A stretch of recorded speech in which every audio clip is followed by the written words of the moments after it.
एक मौत होना कोई बहुत बड़ी बात नहीं, कहीं भी दुर्घटना से मौत हो सकती है। एक मौत होने से डीजे बंद हो रहे हैं ऐसा नहीं है। डीजे बंद होने का अभियान यहाँ नागौर में तो पहले से, अभी वर्तमान एसपी साहिबा ने 10 डीजे अभी 2-3 दिन में पकड़ लिए थे, उसके बाद वो मौत हुई है। धरपकड़ जारी है। नागौर शहर में से, हमारे तो क्या गांव नागौर के बिल्कुल नजदीक है, तो जो भी बारात नागौर शहर से होकर जाती है उनको डीजे डबल करना पड़ता है, या फिर डीजे को कोई दूसरा राउंड देना होता है। शहर के अंदर से डीजे चलने नहीं देते हैं। काफी समय से ये है कि शहर के अंदर से डीजे निकलता है तो पकड़ने की बहुत गुंजाइश है, तीर पकड़ लिए जाते हैं। तो नागौर में तो ये हालत है। पर अड़ोस पड़ोस गांव में, कुछ गांवों में बंद कर रखा है, वो अपने गांव में नहीं आने देते डीजे को और जुर्माना कर देते हैं। परंतु इसके अतिरिक्त जो कंडीशन है वो बहुत खराब है।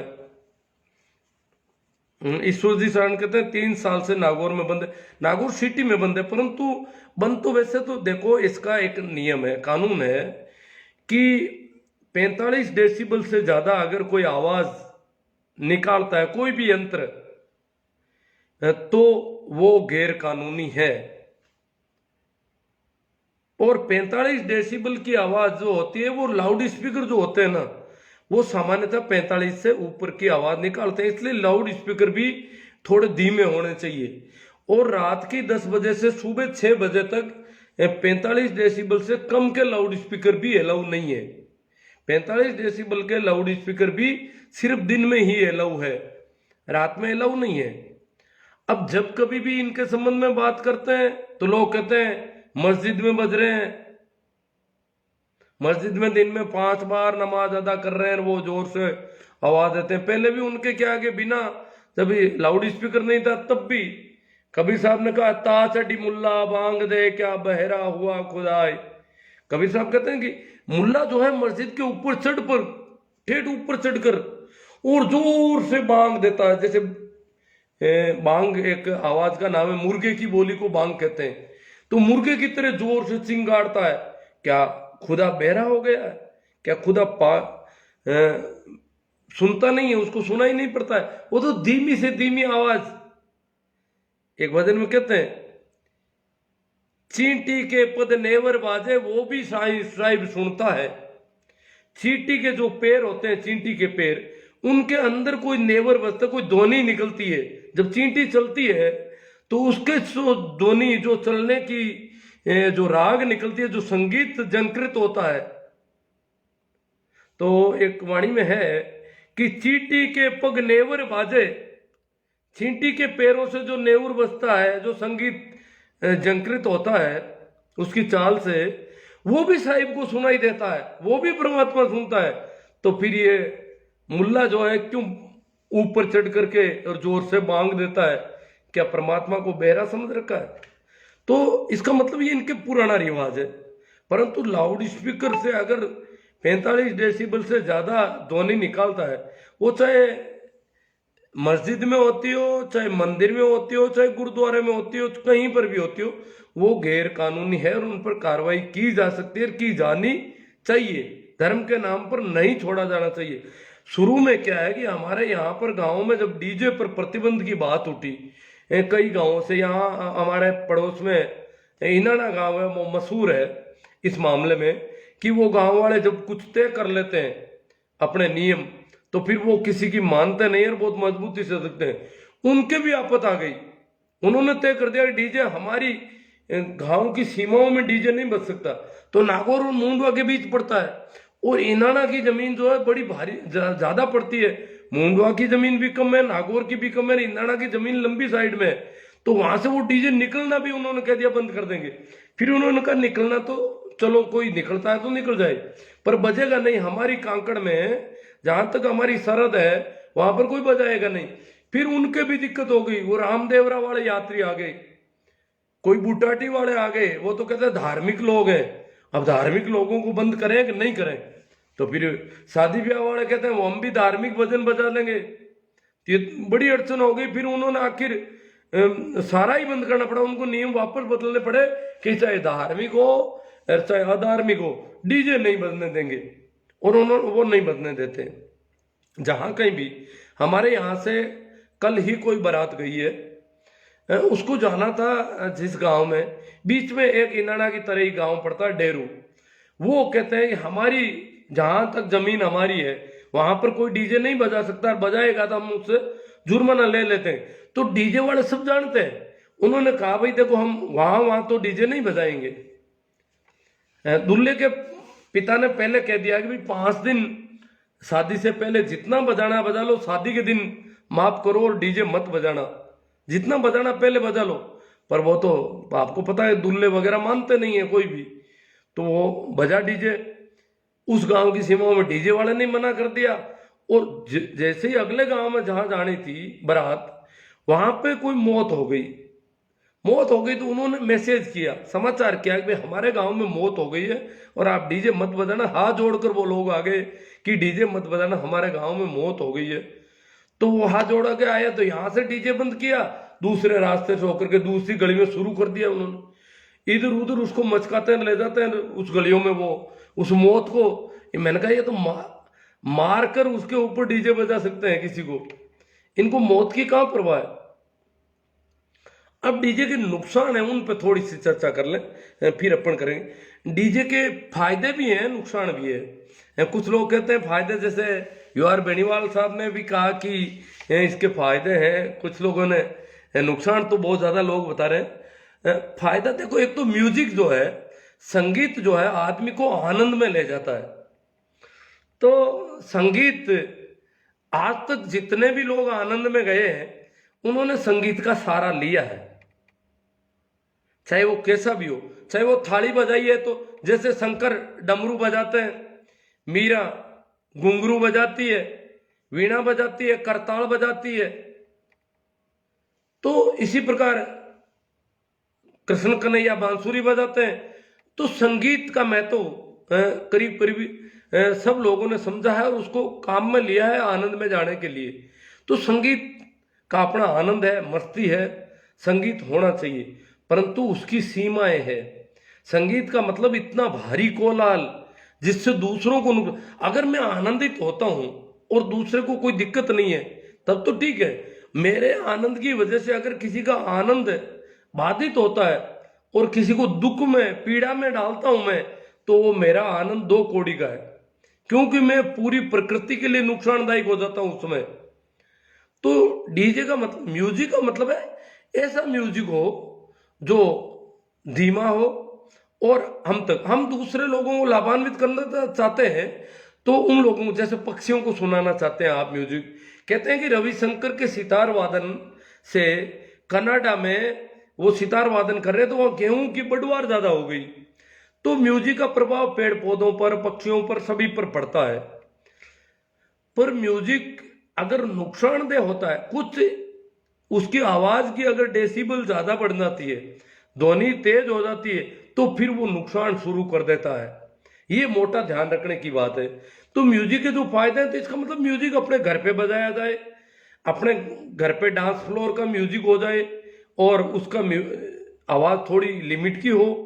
अब अपन गली में म्यूजिक बजाते हैं और वो भी तेज आवाज में। गली में तो म्यूजिक धीमी आवाज में भी अगर दूसरों को बाधा पहुंचाता तो बजाना गलत है। अगर किसी को भी बाधा पहुंचाना, अब इसकी बाधाएं क्या है, तकलीफ क्या है, उसका थोड़ा सा आप इसका सुनोगे तो वास्तव में कुछ लोगों को तो ये जानलेवा साबित हो रहा है। ये जो डीजे पलट गया, कोई मर गया, ये तो एक्सीडेंट तो देखो किसी का भी हो सकता है। हाँ, जब म्यूजिक होता है तो वो लोग लापरवाह ज्यादा हो जाते हैं। उस समय वो डीजे डोलाते हैं यूं, और पीछे मोटरसाइकिल वाले वो भी स्टंट बताते हैं सभी। और इसका बड़ा मैंने देखा है कि यहां तक कि बाराती तो क्या, ये स्त्रियां जो बारात रवाना हो रही थी, मैंने एक जगह देखा बाराती सब गाड़ियों में चढ़ गए थे। तो स्त्रियां जो बारात को विदा करना चाहती थी, बारात को भेजना चाहती थी, वो डीजे पर थी अकेली, बाकी सब गाड़ियों में चढ़ गए। अब वो डीजे वाला डीजे रवाना नहीं कर रहा है, तो डीजे वाला को लोगों ने कहा भाई तू अब रवाना हो जाए, सब गाड़ियां रवाना हो गई, तू रवाना हो। तो डीजे वाला ने रवाना शुरू किया, तो स्त्रियां पीछे दौड़ रही, उसको कह रही रोक तू। और तो तुम मतलब उनको कहते हैं ना, शराबी करते हैं गड़बड़, स्त्रियों को भी उसका नशा आ गया। शराब उन्होंने नहीं पी रखी है, फिर भी वो उसके पीछे यूं उचक उचक करके जा रही है और उसको कहती है रोक दे तुम। जैसे शराबी डीजे को, शराबी लड़के हैं वो माँ बाप की मानते नहीं है, दादा बाप पड़ा रहो कहीं, हम तो डीजे बजाएंगे। और कभी बारात का टाइम हो गया तो हो गया, हमें जरूरत नहीं, बारात तो सुबह जानी थी, वो शाम को जा रही है, तो वो तो शराब में। पर ये स्त्रियां भी बारात को जाने नहीं दे रही, रोक रही उस डीजे की वजह से कि डीजे चला जाएगा यहां से। मतलब ये इसकी म्यूजिक के प्रभाव में वो इस प्रकार से दीवानी हो रखी है, पागल हो गई, मैंने देखा उनको। तो ये पागलपन कोरा नशे का ही नहीं है, म्यूजिक से पागलपन पैदा हो रहा है। तो ये जो एकदम से लोगों में हो रहा है उसकी वजह से ये रुक नहीं पा रहा है। अब इसके नुकसान पर अब कर रहे हैं बात।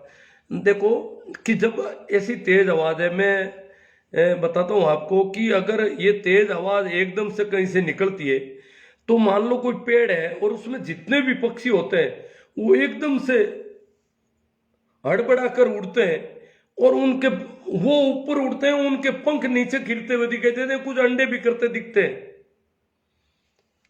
एकदम से जितने पेड़ों के पास से गुजरती, पेड़ों में से पक्षी फड़फड़ा करके निकलते हैं और उनके पंख भी करते हैं, अंडे भी करते हैं, और इस प्रकार प्रकृति का सत्यानाश करता चलता है। अगर पक्षियों को देखें, पक्षियों के अलावा और कीड़ों मकोड़े पता नहीं कितने जानवर इस जमीन पर रहते हैं। प्रकृति की गोद में बहुत कुछ पलता है, बहुत कुछ बढ़ता है, वो सारा, यहां तक कि ये जो इतनी ध्वनि साइज पेड़ पौधों को भी नुकसान करती होगी।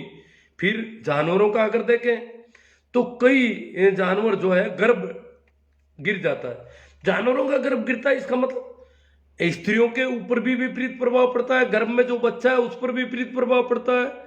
कम उम्र का जो बालक है या गर्भ का बच्चा है, उसको अगर इतनी तेज आवाज एकदम से सुनाई देती है तो वो अंदर तक कंप जाता है, भयभीत हो जाता है, वो डर करके भागता है यूं घर में, मां को पकड़ करके रोता है बुरी तरह से कि बाहर क्या आ गया। ये डीजे किसी गली में जाता है और छोटा बच्चा है, पहली बार सुन रहा है, तो वो एकदम से यूं करके यूं भागता है, अपनी मां को पकड़ के बुरी तरह रोता है। उसका रोना रोकना मुश्किल हो जाता है, उसको कितना ही समझाए तो वो कैसे रुके। और वो जो डर बैठ गया उसके अंदर, वो डर जीवन भर, क्योंकि छोटी उम्र में अगर एकदम से एक्सप्लोजन ऐसा कोई प्रभाव होता है, वो प्रभाव उसकी नाभि के अंदर को विचलित कर देता है। व्यक्ति की जो जड़ें हैं, जीवन की जड़ें हमारी नाभि से जुड़ी रहती है। जैसे हमारा जन्म के समय हमारा जुड़ाव हमारी मां से, गर्भनाल का जो नाभि की नाल से होता है, वैसे ही जब भी हम कभी भयभीत होते हैं तो कंपन नाभि के अंदर पर होता है, और नाभि के अंदर अगर किसी का कंपित हो जाता है छोटी उम्र में इस प्रकार, तो वो भय से कभी उभर नहीं पाता है, वो भयभीत होता है। वैसा जब कभी भी होता है वो एकदम से कंप जाता है, वापस अपने आप को एडजस्ट करने में उसको प्रॉब्लम आती है। ऐसा ही मैं एक छोटा सा उदाहरण दूं। कहते हैं कि नेपोलियन बोनापार्ट जब नेल्सन से लड़ने गया, नेपोलियन बोनापार्ट दुनिया का माना हुआ सेनापति था, और वो कहता था कि असंभव शब्द मूर्खों की डिक्शनरी में पाया जाता है। नेपोलियन कहता था असंभव कुछ होता ही नहीं है, सब कुछ संभव है, क्योंकि उसको अपने ऊपर अपनी ताकत पर भरोसा था, अपनी सेना पर भरोसा था, अपने रण कौशल पर भरोसा था कि क्या असंभव है। कौन सी सेना नेपोलियन से भिड़ करके जीत सकती है? दुनिया में उस समय नेपोलियन से भिड़ना और जीतना किसी के सपने में नहीं था कि नेपोलियन को जीता जा सकता है। दुनिया का महानतम सेनापति था, और वो नेपोलियन भी इस दम में था कि असंभव शब्द मूर्खों की डिक्शनरी में पाए जाते हैं। तो कहते हैं कि नेल्सन नेपोलियन से लड़ने जा रहा, कोई आत्मविश्वास नहीं, कोई आत्मबल नहीं, नेपोलियन से लड़ना मतलब सीधी सीधी हार है। फिर भी उसको एक सूझ पड़ती है, उसको पता चलता है, गुप्त सूत्रों से पता चलता है कि नेपोलियन की एक कमजोरी है, और वो कमजोरी यह है कि वो बिल्ली को देख करके डर जाता है। बचपन में हो सकता है नेपोलियन की छाती पर कोई बिल्ली आ गई हो कभी और वो कंप गया हो, वो ऐसा कंप गया हो कि वापस डर से निकल नहीं पाया हो लंबे समय तक। तो वो कंपन आज भी जब बिल्ली देखता है तो नेपोलियन एकदम से डर जाता है, भले ही वो दुनिया का बड़ा सेनापति है। तो नेल्सन ने अपनी अग्र पंक्ति में बिल्लियां रख दी, और जैसे ही सेना पहुंची, नेपोलियन आगे था, सेनापति था, जैसे ही नेपोलियन की दृष्टि उन बिल्लियों पर पड़ी, वो एकदम से कंप गया। उसका सारा रण कौशल अस्त व्यस्त हो गया। जो नियोजन था, जो प्रबंधन था, वो सारा वो तो उपचूक हो गया, सारी चौकड़ी भूल गए एकदम से। वो बिल्लियों से डर के, और उधर से सीधा हमला हुआ, और नेपोलियन को उसमें उस लड़ाई में हारना पड़ा। तो जो बच्चा डीजे से इस प्रकार डर जाता है, वो इस प्रकार की ध्वनि अगर कभी भविष्य में सुनाई दी उसको, तो वो डरेगा। और उसके अलावा नहीं भी सुनाई दी तो वो कहीं पर भी जाएगा तो उतने बल के साथ अपनी बात नहीं रख पाएगा, क्योंकि वो कंपित हो गया। इतना बुरी तरह से अगर कोई डर गया है तो ये ऑफिस में किसी ऑफिसर से बात करना होगा, इंटरव्यू देना होगा, कहीं पर भी उसको अपने आप को प्रस्तुत करना होगा, तो वो दब जाएगा, वो डर जाएगा, क्योंकि वो डर बैठ चुका उसके अंदर। तो हम कितने लोगों में डर पैदा कर रहे हैं। नंबर 2, अब ये एक और बताता तो, एक जो बीमार लोग हैं, छोटे बच्चे हैं, इन पर बहुत असर पड़ रहा है। बीमार है कोई, बीमारियां कई तरह की होती है, हार्ट से संबंधित डिजीज है, उनके बहुत प्रॉब्लम करता है। और जिसमें वाल्व की प्रॉब्लम है, वो तो सीधा डीजे सुनते ही मर जाता है। डीजे अगर सुन ले तो सीधा कहते हैं मरना पड़ता है हमको। तो इस प्रकार के जो मरीज हैं, वो पहले ध्यान रखते हैं कि कहीं गांव में किस तारीख को शादी तो नहीं है, शादी है, या कोई कहीं से कोई आ रहे हैं, कोई नेता आ रहा है, या कोई और हो रहा है, डीजे बजने की संभावना है, तो वो पहले से अपनी तैयारी रखता है। घड़ियों में कहीं निकालता नहीं, घर के अंदर घुस करके और कानों में रुई ठूस करके बैठना पड़ता है। और मेरे एक दो जान पहचान के, वो कहते रुई साथ में रखते हैं हम, भाई जी वे डीजे की छोटी सी ध्वनि सुनाई देती, फटोफट रुई को अंदर डाल देते हैं।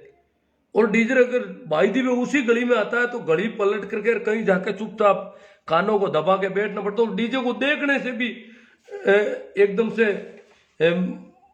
हालत खराब हो जाती है। ये स्थिति है इस प्रकार के मरीजों की। और भी कई तरह के मरीज हैं, बूढ़े व्यक्ति हैं, उन पर बहुत कुप्रभाव पड़ता है। तो इतने लोगों को अगर अपन इस प्रकार दुखी कर सकते हैं इस डीजे की वजह से, इतनी प्रकृति को अगर विनाश करते हैं, तो इस पर थोड़ा विचार होना चाहिए। इस पर विचार किया जा रहा है, बहुत दुखी है। और फिर ये शादी ब्याह तो टाइम पर होते हैं, लड़ाइयां तो पूछो मत, डीजे की वजह से, शराब की वजह से लड़ाइयां, बहुत ज्यादा लड़ाइयां हो रही है, यहां तक कि शादियां भी कैंसिल हो जाती है। अब मैं एक छोटा सा और आपको बताता हूं कि जितने भी माँ बाप है आजकल, करीब करीब 100% के लगभग स्थिति हो गई है, माँ बाप मात्र ही कहते हैं कि डीजे नहीं होना चाहिए। और चाहे कुछ कर लो, तुम वीडियो बना लो, ये कर लो, वो कर लो, रंगीन रोशनी कर दो, जो भी कर दो, पर डीजे बंद करो। बच्चों से डीजे बंद करने की कोशिश करते हैं तो बच्चे जिद पकड़ते हैं। कभी आज ही कमेंट आया भाई, प्रेम जाट तरड है क्यों सर से, आचीना गांव से, वो कह रहे हैं बारात में डीजे ले जाने की उम्मीद जगी है, उसे बुझाओ मत। हमें तो उम्मीद जगी है कि डीजे ले जाऊंगा, आप ऐसा मत करो, ये डीजे वाला तो लाइव मत करो आप। और इस नए जमाने में बारात डीजे बिना और औरत गहने बिना अधूरी है। लो, नए जमाने में औरत गहने तो बंबई वाली हीरोइन कोई गहने ही नहीं रख रही है, कहां अधूरी दिख रही है आपको। और डीजे बिना बारात अधूरी है। कुछ कहते हैं ये मुर्दे नहीं, शोक सभा में थोड़ी जा रहे हैं जो ऐसे चुपचाप जाएंगे, नाटक तो होगा, हम शोक सभा में नहीं जा रहे हैं। और कुछ लोग जब, क्यों भाई 100% डीजे आने लगे, बिना डीजे कोई जाना चाहता तो क्या यूं कहीं बैठे नजारे हो गए, शौक प्रकट जा रहे, यूं कहीं करो, बारात है, करो नाटक।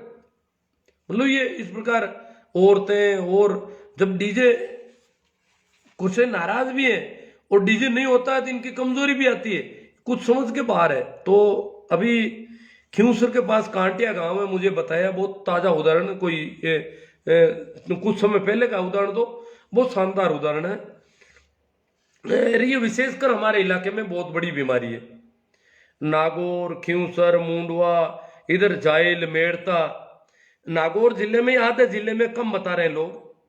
और यहाँ तो हालात इतने खराब हैं कि बात बात में डीजे, जलवा पूजे तो औरतें कहती है डीजे लाओ, छोटे छोटे कार्यक्रम करते हैं, बारात बंदोड़ा दे रहे हैं डीजे लाओ, ये कर रहे हैं डीजे लाओ, ये कर रहे हैं डीजे, हर बात में डीजे लाओ। और डीजे वाले भी एक एक गांव में 5-5, 10-10 हो गए, इतने डीजे, जबकि गैर कानूनी अवैध है, सब कुछ है। तो इस प्रकार हमारे इलाके में तो ये इतनी भयंकर बुराई हो गई।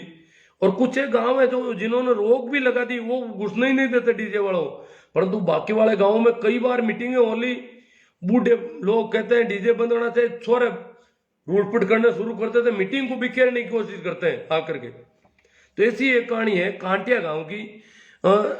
छोरे लड़के ने कहा कि डीजे आएगा, बाप ने कहा डीजे आएगा तो मैं बारात में नहीं चलूंगा। बड़ी तन गई बात इतनी बढ़ गई, लड़के ने कहा मत चलो, आपकी जरूरत नहीं है। बाप से कह दिया लड़के ने, लड़के का एक भी साथी ये नहीं कह रहा है कि तेरा बाप नहीं चलेगा, ये बात अच्छी नहीं है, नहीं, वो सभी कहते हैं हाँ डीजे होगा बस। उसके सभी साथी कह रहे हैं डीजे तो होगा, एक भी साथी उसको समझा नहीं रहा है। और लड़का भी कह रहा है, लड़के को मजबूती में रख रहे हैं वो। और इधर उधर रिश्तेदार फंस गए, भाई बंधु फंस गए। बाप कहता है मैं बारात में नहीं जाऊंगा अगर डीजे होगा तो। कांटिया से दूजा सर बारात जानी थी, तो बात ज्यादा फंस गई।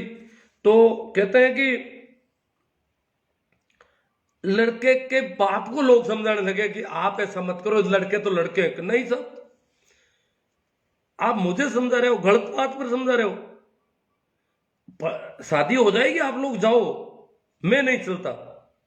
पर लड़के को कोई नहीं समझा रहा है। इधर बड़ी देखो अजीब बात है, लड़के के संगी साथी, लड़के के बेनोई, जीजे वगैरह जो भी है इधर उधर के, जो भी पास में जो चांडाल चौकड़ी है उसके दोस्त हैं और है, उनमें से एक भी नहीं। बहुत अच्छे पढ़े पढ़े लिखे लड़के आस पड़ोस में घूम रहे हैं, अच्छा पढ़ा दिया, लिखा दिया, सब कुछ कर दिया, पर सबके एक ही धुन है। एक भी जाकर के यूं नहीं कहता है तेरा बाप बारात में नहीं जाएगा, थोड़ी शर्म कर, इस बाप की बदौलत तेरी शादी हो रही है।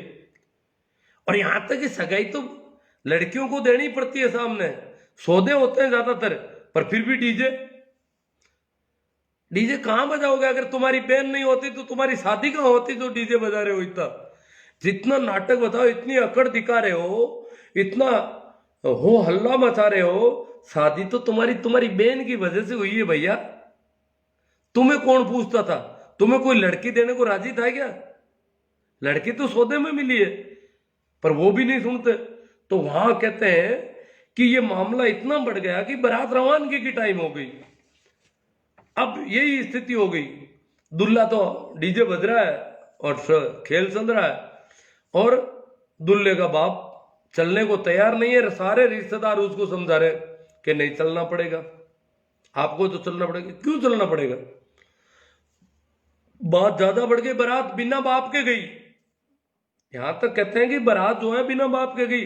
फिर वहां वाले रिश्तेदारों ने कहा यह बात ठीक नहीं है, फिर वो लोग वापस गए और उनको बाप को मना के लाए, वो बाप मान गए। बाकी मानने की कहां जरूरत थी भाई, शादी हो रही तो हो जाएगी उसकी, और नहीं करो तो बहुत ही अच्छी बात है। अगर शादी से इनकार कर दो तो कहना ही क्या है? ऐसे लोगों की शादी से इनकार होना ही चाहिए। कायदे से तो सगाई में ये लड़की के बाप वगैरह को कह देना चाहिए भैया डीजे लाते हो तो आप अपने घर पर रहो, हम नहीं शादी करेंगे तुम्हारी। पर ये हिम्मत कहां हो रही है? और लड़कियां इनकार नहीं कर रही है, लड़कियां तो खुद कह रही है डीजे होना चाहिए, बिना डीजे की मेरी जान मैं। अरे तो डीजे का मतलब है वो हल्ला मचा रहा तेरे घर पे, जैसे तुझे जबरदस्ती लेने आया, इस प्रकार का नाटक कर रहा है।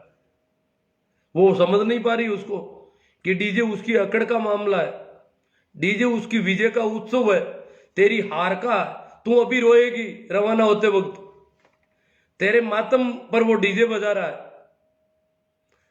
तो इस प्रकार जो है कुछ जगह जुर्माना है, तो जुर्माना भी लोग कह रहे हैं जुर्माना दे देंगे, जुर्माना जो होगा वो दे देंगे। कुछ गांवों में तो कह दिया जुर्माना तो है, जुर्माना के बाद भी डीजे बंद, जुर्माना देने से। फिर गांवों के जो जहां जिन गांवों में बंद किया उन्होंने कहा जुर्माने के बाद भी डीजे तो बंद ही रहेगा। अब ये डीजे का जुर्माना कर रहे हैं पुलिस वाले, ये डीजे को पकड़ नहीं रहे, ज्यादातर गांवों में जुर्माना कर देते हैं। और कुछ अभी मैंने सुना है कि ये जो 100 से ज्यादा की संख्या है उसका 25,000 का जुर्माना, और बिना मास्क का वो जुर्माना की रसीद पहले ही कटवाने जा रहे हैं लोग कि जुर्माना की रसीद काट दो साहब, 100 से ज्यादा वाली रसीद काटने के बाद पुलिस क्या करे? तो रसीद तो पहले कटवा के ला रहे हैं, इतने बदमाश लोग हो गए। वो कहे क्यों जुर्माना के बाद उसके पास है नहीं, जुर्माना और जेल दोनों नहीं है उसमें, जो 100 से ज्यादा वाली में है उसमें जुर्माना जुर्माना जुर्माना भर दिया। अब कहते हैं अब क्यों संख्या है कि भाई जुर्माना भर दिया, संख्या है तो संख्या 100 से ज्यादा तो जुर्माना दे दिया, अब क्या लोगे बोलो? जेल का कोई प्रावधान नहीं, तो जुर्माना तो इस प्रकार समझते हैं लोग।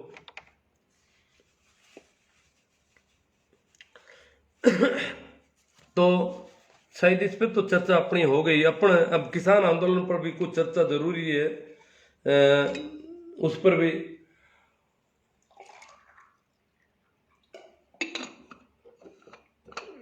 दो दिन से कई लोग कह रहे हैं कि किसान आंदोलन पर भी बात होनी चाहिए और डीजे पर भी होनी चाहिए, तो कर लेते हैं। डीजे बंद होना चाहिए, यहाँ कई लोग कह रहे हैं डीजे बंद होना चाहिए, हम सब सहमत हैं, बहुत अच्छी बात है। होगा कैसे?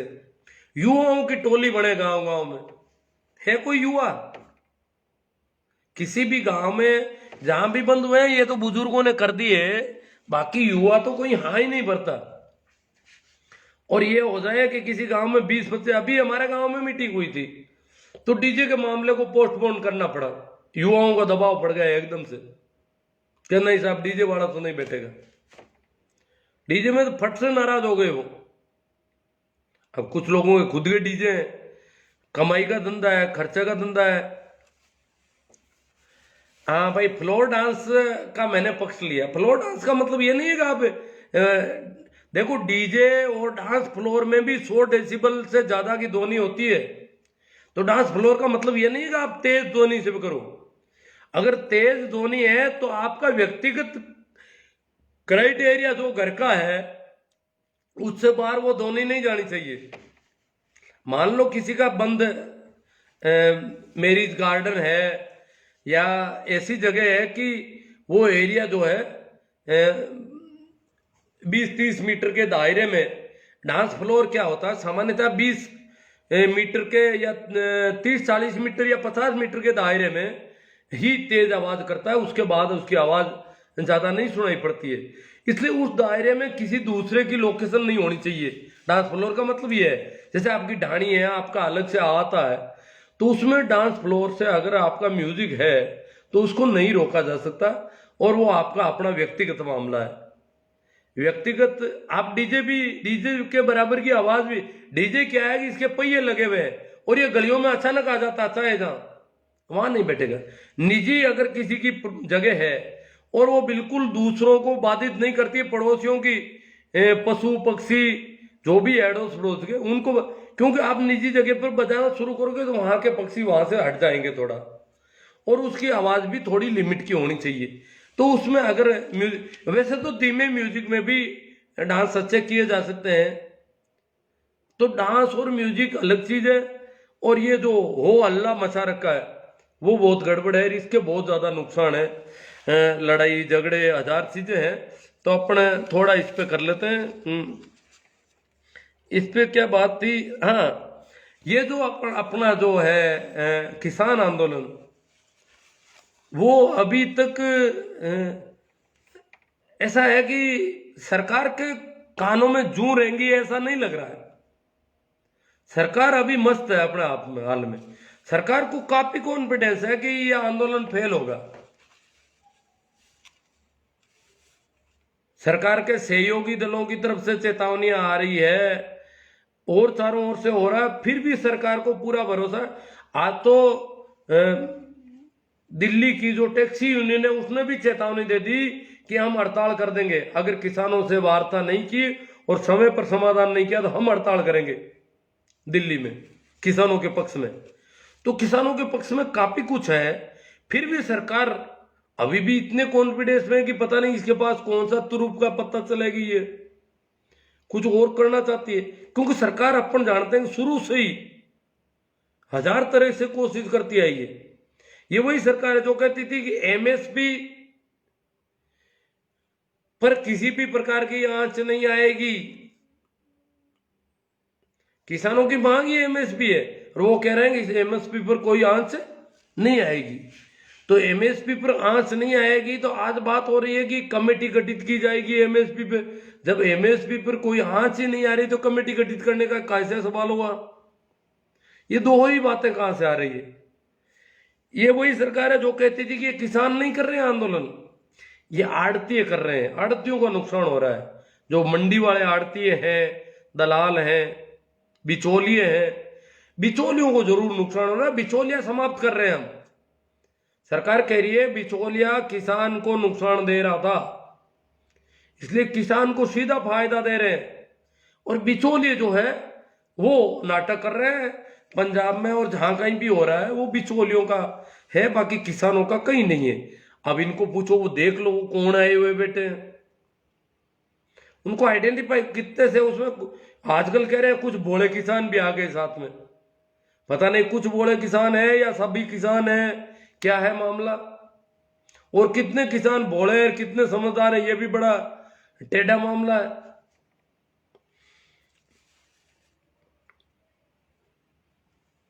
कभी कहते हैं किसानों के समझ में नहीं आ रहा है, किसान इतना समझते नहीं है, बेचारे किसान है।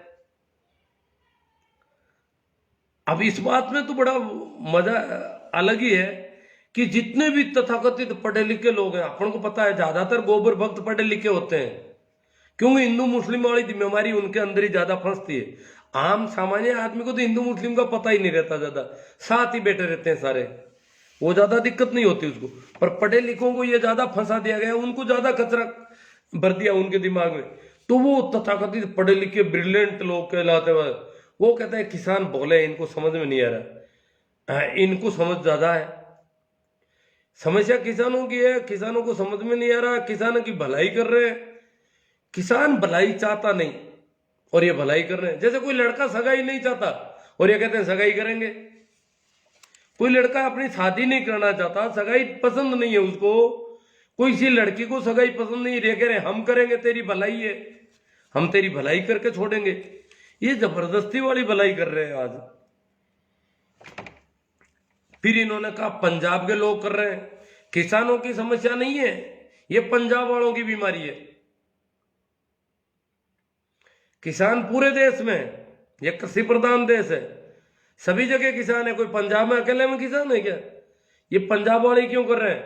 वो वहां की सरकार बेकार रही है, इनको कांग्रेस पार्टी बेकार रही है, आम आदमी पार्टी, बिचौलिए, वो ये, यहां तक कि विदेशी फंडिंग का भी बात में फंसा दिया इन्होंने, क्योंकि स्वदेशी वाले सारे खिलाफ हैं इसके।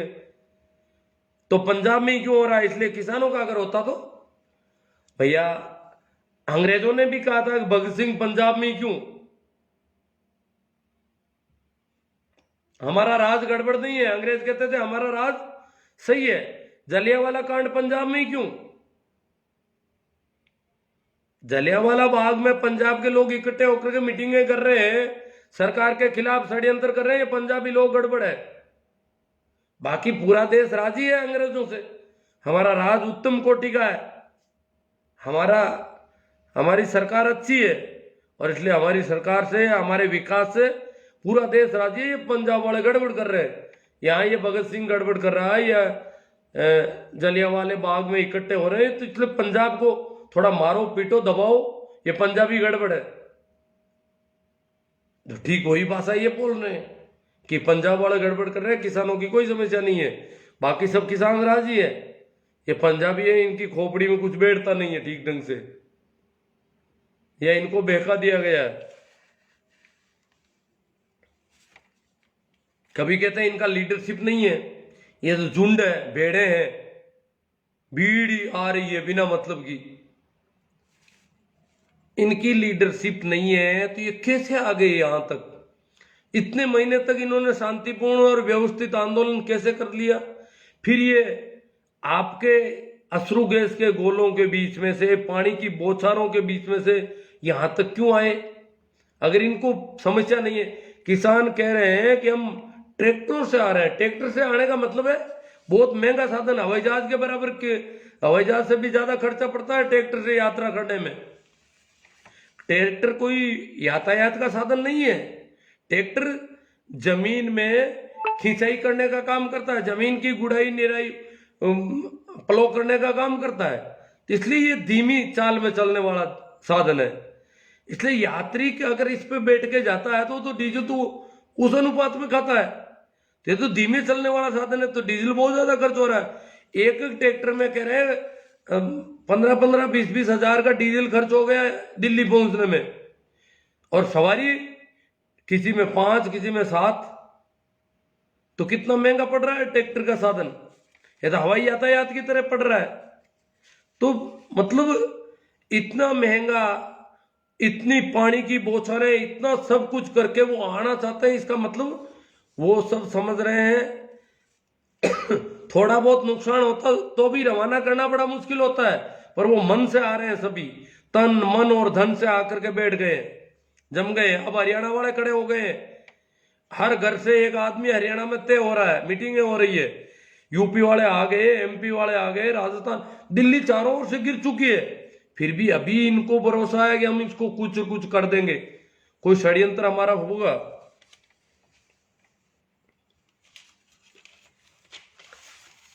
ये देश लोकतांत्रिक देश है, संवैधानिक तरीके से आंदोलन हो रहा है, तो लोकतांत्रिक तरीके से अगर कोई आंदोलन हो रहा है, संवैधानिक है, शांतिपूर्ण है, पूरा ढंग से है, उसको बदनाम करना देशद्रोह नहीं है क्या? उस आंदोलन को, जो लोकतंत्र की मजबूती है, आंदोलन लोकतंत्र की मजबूती के लिए होता है, तो लोकतंत्र को मजबूत कर रहा है, और जो लोग लोकतंत्र को मजबूत कर रहे हैं उनको बदनाम करना मेरी दृष्टि में देशद्रोह है। ये लोग राष्ट्र विरोधी हैं जो लोकतंत्र को मजबूत नहीं करने देना चाहते देश में। देश में लोकतंत्र की जगह कुलीन तंत्र लाना चाहते हैं, राजाशाही राज ला रहे हैं, व्यक्ति पूजा, नायिक पूजा को बढ़ावा दे रहे हैं।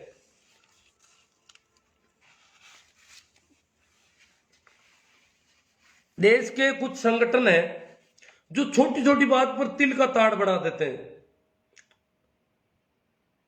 बजरंग सेना, बजरंग दल, विश्व हिंदू परिषद, ऐसे बहुत सारे संगठन हैं जो छोटी सी बात हो जाओ, कहीं हिंदू मुस्लिम का तो नाम आया नहीं, बस मंदिर मस्जिद की बात हुई नहीं, बस उखड़ जाते हैं, पूरी तरह से नाचने लगते हैं पूरे देश की छाती पर।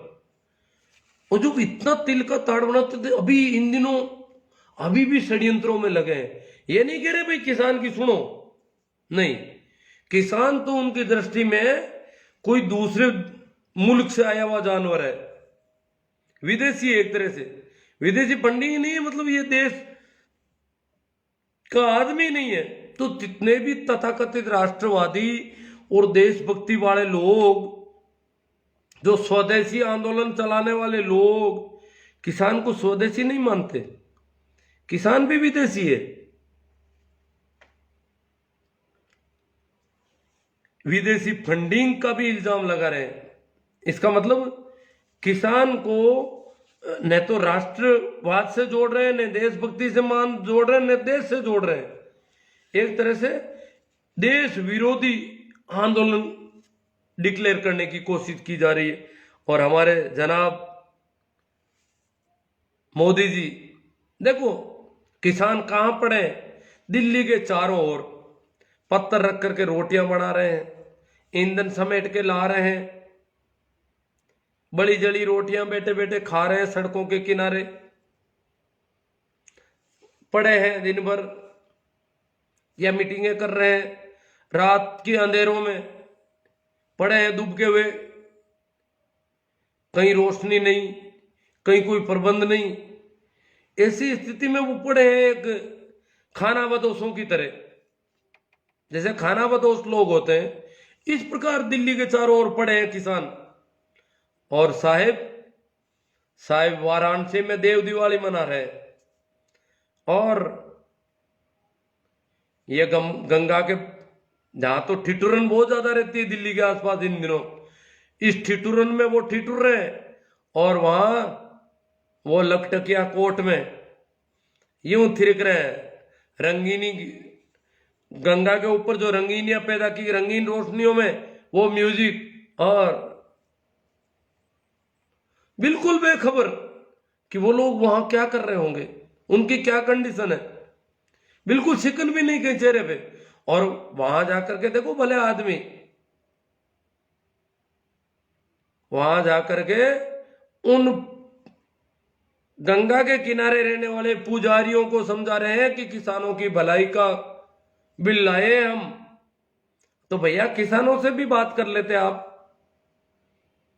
आप दिल्ली में ही थे, दिल्ली के चारों ओर दिल्ली को घेर लिया था इन्होंने, आप उड़ान भर के निकल गए। तो उनसे पूछ लेते, उनको कह देते भाई तुम्हारी भलाई है, तुम्हें मैं समझा दूं।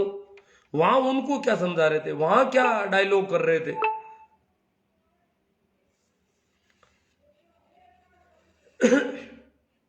3 दिसंबर को वार्ता करेंगे, 3 दिसंबर तो आ गया। इतने दिन ये पड़े रहो, ये तो महीनों पड़े रहते हैं। किसानों का तो क्या, वैसे भी खेतों में पड़े रहने वाले हैं। सारे किसानों का पूरा एकदम व्यवस्थित है। और कई किसानों से बातें हो रही है, सुनने में आ रहा है इधर उधर पीछे जो खेती का काम है दूसरे अड़ोसी पड़ोसी किसानों ने संभाल लिया है।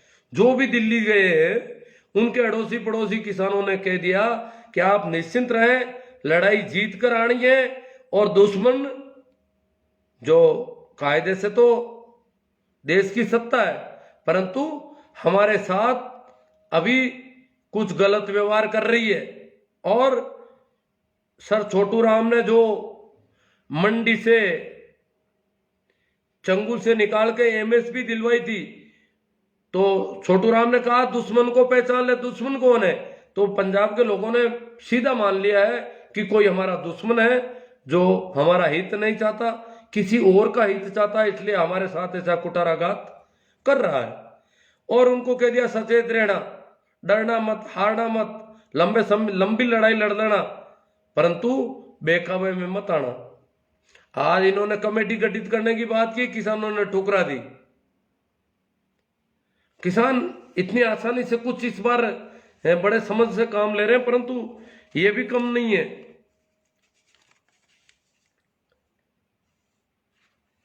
इनके चेले चांटी कह रहे हैं कि मस्जिदों का भोजन क्यों स्वीकार कर रहे हैं किसान।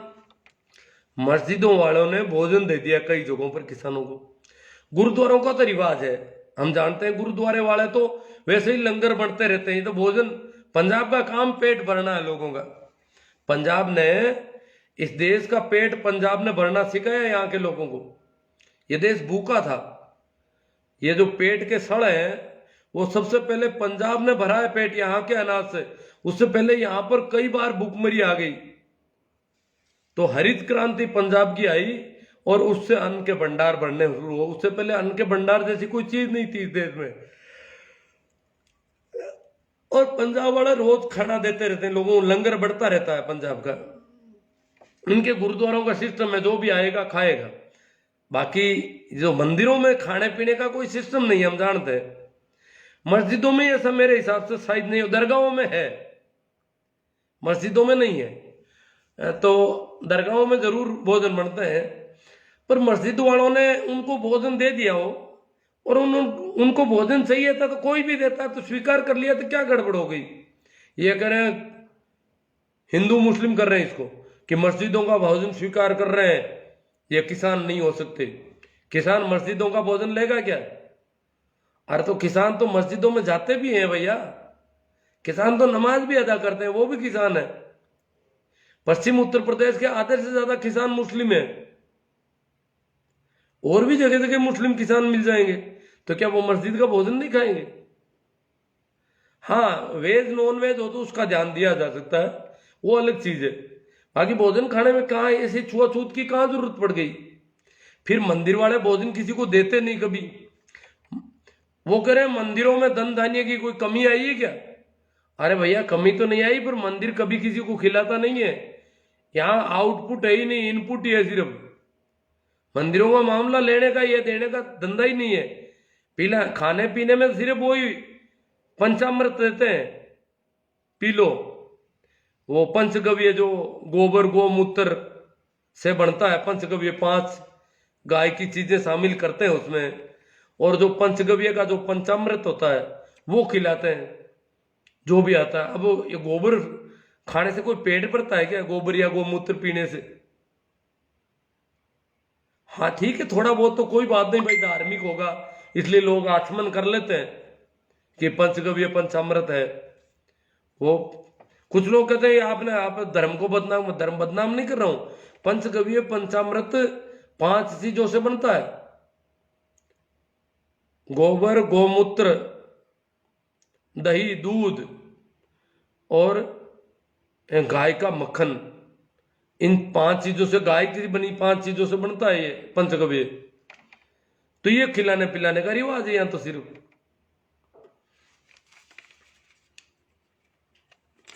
अब ये इसको जोड़ रहे हैं, कभी कहते हैं ये तो खालिस्तानी पोस्टर है, शाहीन बाग वाली बुड्ढी अम्मा वहां आ गई।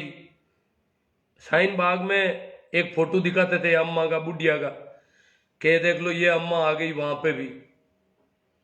फिर कह रहे हैं जेएनयू में जो डफली बजाते हैं, कॉमरेड डफली बजाने का, डफली बजाते हैं वो, तो क्या डफली जेएनयू वाली डफली देखी गई वहां पर? ये तो सारा मामला जेएनयू से जुड़ा है।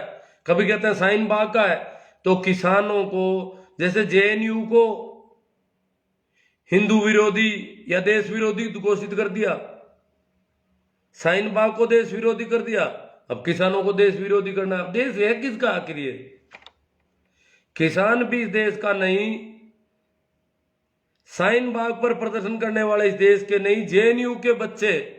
जेएनयू ऐसा विश्वविद्यालय भारत का टॉप का यूनिवर्सिटी है और दुनिया की मानी जानी 300 यूनिवर्सिटियों में आती है, और वहां सबसे ज्यादा किसानों के बच्चे पढ़ते हैं, और उसकी यूनिवर्सिटी को देशद्रोही घोषित कर दिया पूरी को, क्योंकि वो सत्ता से सवाल पूछती है।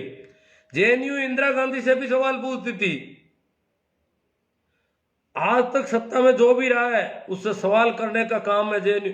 जेएनयू में ब्रिलियंट बच्चे होते हैं और उनका रिवाज है पुराना कि वो सत्ता से सीधी टक्कर लेने की हिम्मत रखते हैं। नौजवान है, युवा है, और युवाओं में ये होनी चाहिए। युवा अगर यूं झंडे लिए जयकारे लगाएंगे सत्ता के, तो ऐसे नपुंसक युवाओं का क्या है? फिर युवाओं में कोई दम होना चाहिए कि वो देश किस दिशा में जा रहा है उसके संबंध में सवाल करें। सवाल खड़े करता है जेएनयू, और ये सवाल ये नहीं है कि बीजेपी से कर रहा है, कांग्रेस से भी करता था, सबसे करता है यार। जेएनयू का अपना पुराना रिवाज है, परंतु इन्होंने इसको देशद्रोही घोषित कर दिया पूरी यूनिवर्सिटी को।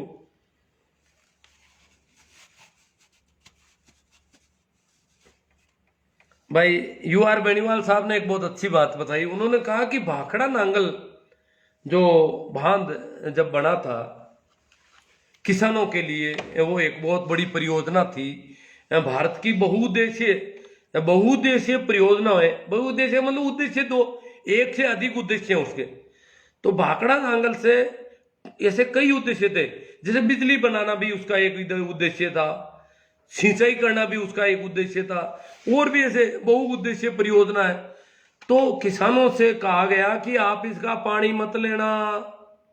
ये हिंदूवादी संगठनों ने वहां धरने दिए, आंदोलन किया कि ये भाखड़ा नांगल का पानी जो है आपकी फसल को खराब कर देगा, और जो अनाज होगा वो भी किसी काम का नहीं रहेगा, खाने के काम का ही नहीं होगा, क्योंकि इस पानी में से बिजली निकाल दी गई है, इसमें करंट नहीं है, इससे बिजली पैदा हो गई है, तो पानी काम का ही नहीं रहा। पानी में जो करंट था वो इन्होंने काम ले लिया। इसलिए आप जो है किसानों को उकसाने की कोशिश की इन्होंने खूब, और वहां बड़ा दंगा किया। ये दंगे भी करते हैं कई बार। तो वहां इन्होंने बहुत ज्यादा मचाया कि कहीं किसानों को फायदा नहीं हो जाए कहीं। तो भाखड़ा नांगल के पानी में से बिजली निकाल, उस समय किसान बहुत कम पढ़े लिखे थे, वो भी डर गए कि वास्तव में पढ़े लिखे समझदार लोग आए हैं और ये समझा रहे हैं कि इसमें से बिजली तो निकाल दी। तो किसानों ने जगह जगह रूलपट शुरू की।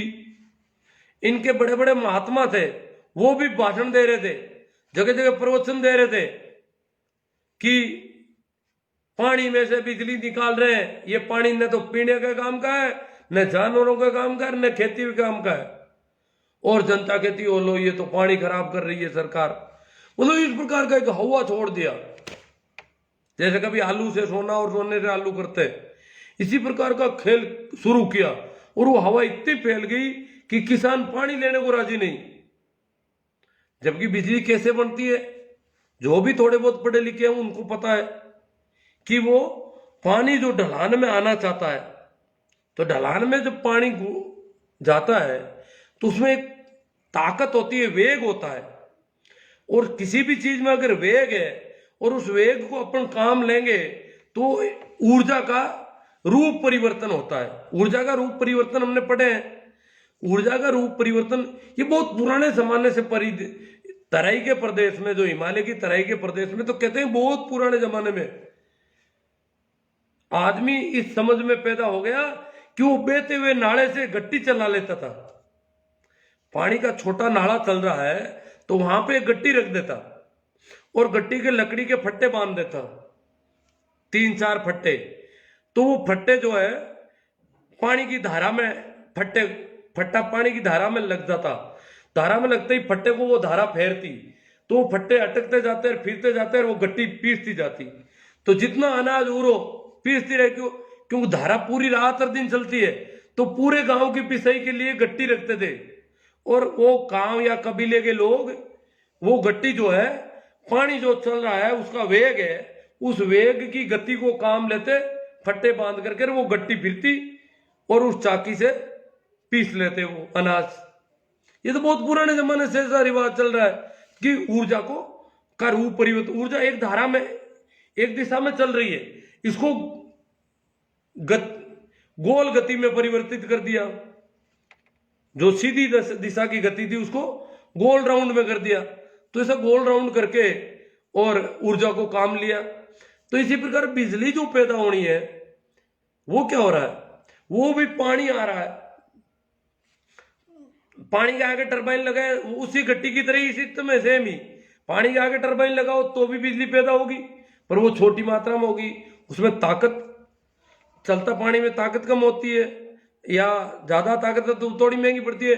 तो इन्होंने कहा बांध बढ़ा दो, और बांध में जब ऊपर से उसका गेट खोल करके जो पानी गिराया जाएगा, वो पानी गिरेगा तो टरबाइन राउंड लेगा, बहुत बड़ा टरबाइन भी राउंड, जो मतलब हाथियों, जब इतना पानी बहुत बड़ी धारा पड़ती है उसके ऊपर, तो कैसे भी टरबाइन को, बड़े से बड़े टरबाइन को राउंड में, और वो राउंड से जो टरबाइन राउंड लेगा उससे ताकत को बिजली पैदा की। अब बताओ पानी में से कौन सी बिजली निकली? पानी की जो गति है, ऊपर से नीचे जाने की गति, ढलान में जाने की गति, उसको काम लिया सिर्फ। पानी का क्या बिगड़ गया उसमें? पानी का कौन सा नुकसान हो गया? परंतु इन्होंने पूरे देश में हवा फैला दी। वो तो वहां भाखड़ा नांगल में कर रहे थे, बाकी जितने भी डोंगरे महाराज और जितने भी देश भर में महाराज थे, वो जगह जगह प्रवचन दे रहे थे, ये भागवत कथाओं में और में सब जगह। और अरे एक ही झूठ को 1000 बार बोलो तो वो तो, हिटलर ने कहा है कि झूठ को बार बार बोलते जाओ तो सत्य जैसी दिखती है। तो इन्होंने बार बार उस झूठ को बोलते रहे कि बिजली निकाल दी इसमें से, और ये इन्होंने ऐसा गड़बड़ कर दिया। तो अब अपन चलते हैं रामसा धोलिया डारू में डीजे नहीं है, तो डारू की वजह से हमारे बंद हो गई थी आपको बारात कल। तो डेरू गांव से डीजे वाले भी डरते हैं कि डेरू में अगर जाएंगे तो वहां जुर्माना ले लेंगे वो, और जुर्माना लेने के बाद डीजे और बंद करवाते हैं वो। जुर्माना दो और डीजे बंद। गांव में चुपचाप निकलो, निकलना है तो डीजे को।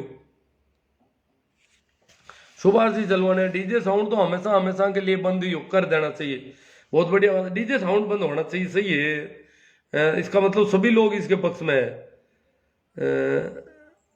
और देख लेते हैं भाई, हनुमान जी साई कहते हैं कि बात साहब डांस फ्लोर भले लगाओ, डीजे का बहिष्कार हम भी करते हैं। हाँ, तो डांस फ्लोर से राजी हैं, डीजे का सभी बहिष्कार कर रहे हैं। तो डांस फ्लोर की आवाज देखो, पास पड़ोस में अगर एक भी आदमी कहता है कि मेरी भैंस या पशुओं को नुकसान है और आपका डांस फ्लोर धीमा करो, तो धीमा करना पड़ेगा, करना चाहिए व्यक्ति मानवता के नाते।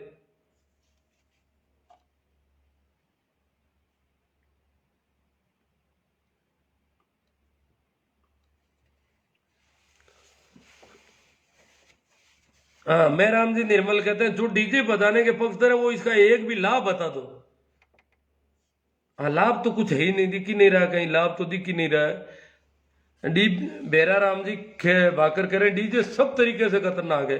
हाँ, बहुत ज्यादा लड़ाइयाँ, दारू, झगड़े की जड़ है डीजे का। मतलब मेरे एक मित्र है अध्यापक जी, उन्होंने कमेंट लिखा डीजे का मतलब है डायरेक्ट झगड़ा है। आजकल तो मौत होने पर भी डीजे बजाते हैं। हाँ, कहीं भी बजा लेते हैं डीजे तो। हाँ, पारस जी चौधरी मानकपुर से बोल रहे हैं डीजे ये तो गलत है। बेराराम जी लीलड़, बेराराम जी भाकर, शादी हो, चुनावी सभा हो, ये तो फार्म भरो, नेता आओ, नेता छोटे से मोटा कैसा भी नेता आया नहीं, डीजे नाटक शुरू। नेता एक भी मना नहीं करेगा डीजे बंद कर दो। नेता तो यही चाहता है डीजे होना चाहिए बस। क्यों, नेताओं को तो ऐसे ही चाहिए, डंडेबाज लड़के। रामू राम जी बाजिया, आपकी बात सही है साहब। हाँ, ठीक है साहब। डीजे ना नशा हो गया है लोगों को, डीजे का नशा हो गया है, राम जी बाकल कह रहे हैं। हाँ, ये नशा ही तो गड़बड़ कर रहा है सर। डीजे मतलब डोली जाट हो गए हैं खैर कुछ भी कहो। देवीलाल जी चौधरी, अब क्या डोली लोग है ना जो शादी ब्याह में धीमी धीमी शहनाई बजाते थे, छोटे मोटे म्यूजिक, उनकी कमाई का सारा धंधा फेल हो गया बेचारों का। वो थोड़ा यूं बाजे बजाते हुए चलते थे आगे आगे, उनका तो सारा बिजनेस ही खराब हो गया डीजे की वजह से। ये कह रहे हैं डीजे से रोजगार मिल गया हमें। हरीश चौधरी, क्यों से सभी सहमत हो गए तो डीजे बजाना चाहिए। सभी सहमत हो, सहमत कहां से हो रहे हैं सभी? ये कौन है सभी सहमत होने वाले? हरीश जी चौधरी यार, सहमत तो नहीं हो रहे हैं। करीब करीब आजकल तो प्रत्येक दूल्हे का बाप नाराज है डीजे से, और दुल्हन का बाप भी नाराज है। अब करें क्या बताओ? सहमत अब कोई डर के मारे होते हैं तो बात अलग है। हरिराम जी भाकल कह रहे हैं फ्लोर डांस एक नया तूफान आया है। हाँ, कोई तूफान, कोई तेज आवाज का अगर है तो वो गड़बड़ है, हिसाब का होना चाहिए।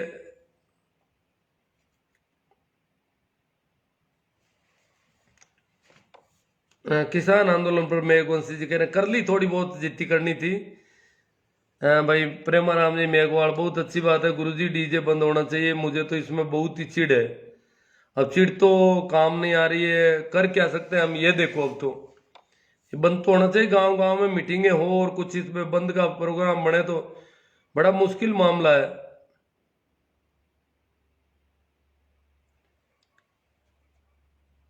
ये सरकार झूठ बोलने में माहिर है, सुरेश जी वाला। हाँ, सरकार तो, पर वो विपक्ष वाले भी डीजे बंद नहीं, विपक्ष के नेताओं के भी डीजे बज रहे हैं भाई। ये नहीं है कि सरकार के नेता ही डीजे बजा रहे हैं। एक भी नेता पक्ष और विपक्ष का जब वो आता है डीजे बजाता है तो वो मना नहीं करता है उसको। वो चाहता है कि एक की जगह दो डीजे बजे मेरे सामने। हरिराम जी भाकल, तो सुरेश जी ग्वाला ऐसे कोई नेताजी हो तो बता दो उनका नाम जो डीजे के मना करते हो।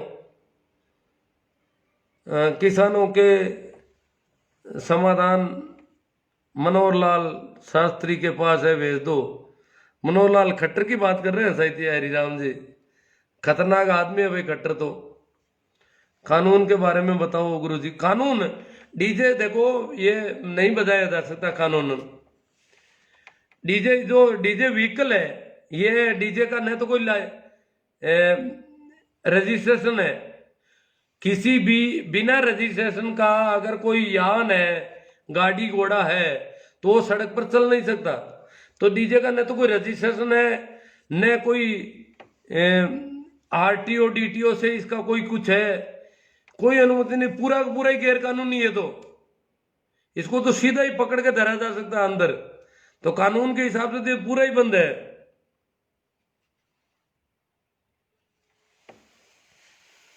नरेंद्र कुमार जी कह रहे हैं कि इनका साथ दे तो देशभक्त, विरोध करें तो देशद्रोही। 3 कानून क्या है, क्लियर करो सर। हरिराम जी पाकल, अरे हरिराम जी मन्नत बने बाफड़ वो लंबे थोड़े रोज लेक आते हैं, क्या इसको क्लियर करना है। तीनों में काफी बातें बहुत ज्यादा है इसमें, इसलिए ये लिख के ला करके बात की जा सकती है। बाकी यूं बैठ नहीं रहा है ढंग से, नहीं आप आराम से पढ़ो। ये तो बहुत सारे आ गए अब। बिकुनिया जी, केवल अंधविश्वास और पाखंडवाद। सगाराम जी का सुनिया, राजस्थान वाला किसाना का टावर तो नेता के लारे वे साथ लाओ ले वे नहीं। राजस्थान के किसान भी खूब पहुंच चुके हैं अब तो दिल्ली। किसान तो पूरे देश भर के खिलाफ हो गए हैं अब। किसान तो शुरू से ही, किसान देखो आंदोलन करना बड़ा, वो तो हिम्मत पंजाब वालों ने दिखाई, तब सभी साथ हो गए। बाकी राजी कौन से किसान है जिन्होंने कहा कि ये कानून होने चाहिए? सिर्फ इन बच्चों के अलावा, जिन तथाकथित पढ़े लिखे बुद्धिजीवी लोगों के अलावा किसी भी किसान ने नहीं कहा कि ये कानून अच्छे हैं। यहां तक कि इनके खुद के संगठन भारतीय किसान संघ ने मना कर दी कि ये कानून गलत है, उसने भी मना कर दी। कमलेश जी भोपालगढ़ से कह रहे हैं कंपनियों के संबंध में, हाँ कंपनी अगर एमएसपी की गारंटी लेती है तो कोई दिक्कत नहीं है। रामसा धोलिया, दारू में कई सालों से डीजे बंद है, बिल्कुल पाबंदी है सब। दारू की सरहद में कहीं नहीं निकलते दारू। इंदाना कुछ गांव है ऐसे, जो बाकी वाले गांवों को मामला बैठ नहीं रहा अभी भी। हरी जाट गुरुजी, फिर ब्याह शादी में मनोरंजन का साधन भी तो होना चाहिए। शादी करो ही मत, और क्या है, मनोरंजन ही नहीं हो रहा है तुम्हारा। मनोरंजन का मतलब यह है कि लोग मर जाओ चाहे दूसरे। मनोरंजन की कोई लिमिट होनी चाहिए भाई। दूसरों का नुकसान कैसे कर दोगे आप? मनोरंजन आपके मनोरंजन में दूसरा मर जाए भले ही, ये तो कैसे होगा? आप आग लगाओगे, कहते मनोरंजन हो गया, लोग रोएंगे भागेंगे, तुम हंसोगे। क्या आग लगाई? यार लोग रोए, खूब रोए, बहुत ज्यादा लोग रोने। हम गए उस गांव में, हमने आग लगा दी, फिर लोग रोने लगे और हम हंसने लगे। ये मनोरंजन हो गया तुम्हारा? ये कोई मनोरंजन का ढंग है क्या? ये हिंसक तरीका, दूसरों को दुख देख करके अगर मनोरंजन करते हो, इससे गंदा क्या होता है?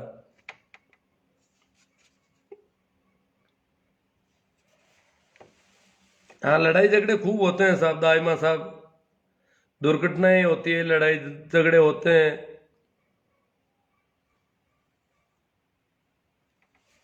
भाई अब आए हैं महेंद्र जी सांगवा, फ्लोर भी डीजे से खतरनाक है।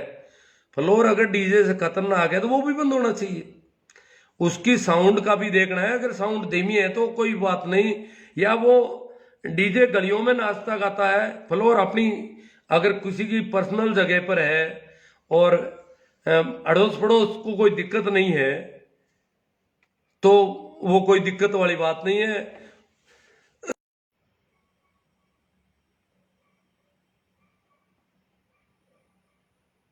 विराट जाट बन, अब जो ये छोकरे जो कह रहे हैं फ्लोर भी गलत है, तो भाई डीजे बंद करते हैं, चलो फ्लोर भी बंद करते हैं, आप राजी हो तो और ही अच्छी बात है। हम तो डीजे और फ्लोर दोनों ही बंद करने को तैयार हो जाएंगे। लड़के अगर, हम तो फ्लोर रख रहे हैं भैया, तुम्हारे थोड़ा बहुत हम रख रहे हैं।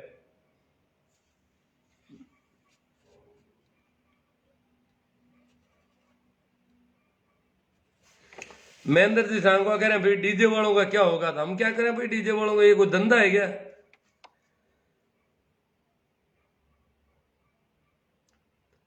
फिर कल का जो चोरियां बंद करोगे, चोरों का क्या होगा? महेंद्र जी सांगवा, चोरी का धंधा कर रहे हैं बहुत सारे लोग, और आप कहते हो चोरी बंद हो जाएगी तो चोर क्या खाएंगे? जो नुकसानदायक चीज है उसको बंद करने में क्या दिक्कत है? अगर किसी ने इसको धंधा अपना लिया तो गलत अपनाया है।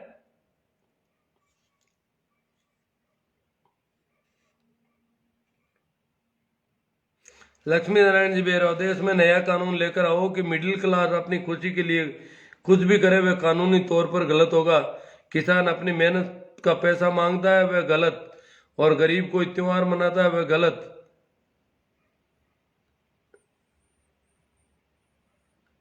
यहाँ के पूंजीपतियों की और हद से ज्यादा बुद्धिजीवियों को मेरा कोटि कोटि प्रणाम।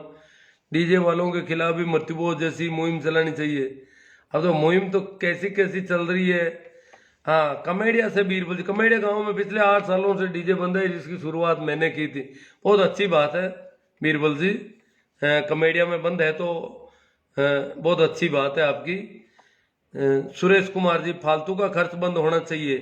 हाँ अजी, खर्च से भी ज्यादा डीजे तो नुकसानदायक बहुत है ना। खर्च तो हो जाए तो कोई बात नहीं, नुकसान ज्यादा है इसलिए लोग नाराज हो रहे हैं। तो सारे कमेडियन 2 दिन से थोड़ी तबीयत नासाज थी और आज थोड़ा ठीक हुआ हूँ। बाकी इतना ठीक नहीं हूँ कि जितना होना चाहिए, इसलिए हमारी बात हो गई है काफी। जैसा भी हुआ है अपन चर्चा कर लेते हैं। अपना क्या है, लोगों को अगर कहीं बैठ भी जाता है, विशेष रूप से आखिर में मैं एक बात और कह दूं, विशेष रूप से युवा पीढ़ी, जवान अगर किसी गांव में 5-7 मजबूत हो और वो कहते डीजे बंद करेंगे, उनके साथ और जवान जुड़ जाएं तो डीजे बंद करना आसान है। बुजुर्गों से तो, बुजुर्ग तो कई गांवों में मीटिंगें कर करके देख ली उन्होंने, जवान आते हैं वहां हुड़दंग मचाने लग जाते हैं, वो मीटिंग ही नहीं होने देना चाहते। अब शादी तो इनाना में भी होती है, डारू में भी होती है, वहां भी शादियां, वो डीजे बजाने नहीं देते हैं, फिर भी शादियां हो जाती है। वो भी कोई मनोरंजन कुछ करते ही होंगे, डीजे तो आजकल आया है। तो एक तरफ तो ये होगा, फिर सरकार पर दबाव बढ़ाएंगे अपन तो, कि सरकार की ड्यूटी है कि गैर कानूनी डीजे बंद होने चाहिए। चाहे धार्मिक कार्यक्रमों में हो, चाहे मंदिर बनता हो, मस्जिद बनती हो, चाहे मंदिर का जुलसा निकलता हो, धर्म की यात्रा निकलती हो, चाहे कोई भी पैदल यात्रा हो, चाहे किसी नेता का जुलसा हो, उसमें डीजे बंद होना चाहिए। बस सीधी सी बात है। पहले तो जैसे हमारे नागौर शहर में भी डीजे बजते थे, आज नहीं बजते हैं, क्योंकि वहां के अधिकारियों ने धीरे धीरे बंद करवा दिया इसको। तो शहरों में तो करीब करीब सब में ही बंद है डीजे। ये गांवों में चोरियां चल रही है, तो डीजे पूरी तरह से चोरी है। डांस फ्लो शहरों में भी होता है, म्यूजिक अपना घर पे कोई भी कर सकता है। ठीक है, आखिर में आप सभी को मेरा गला थोड़ा गड़बड़ हो रहा है। प्रणाम, नमस्कार, राम राम।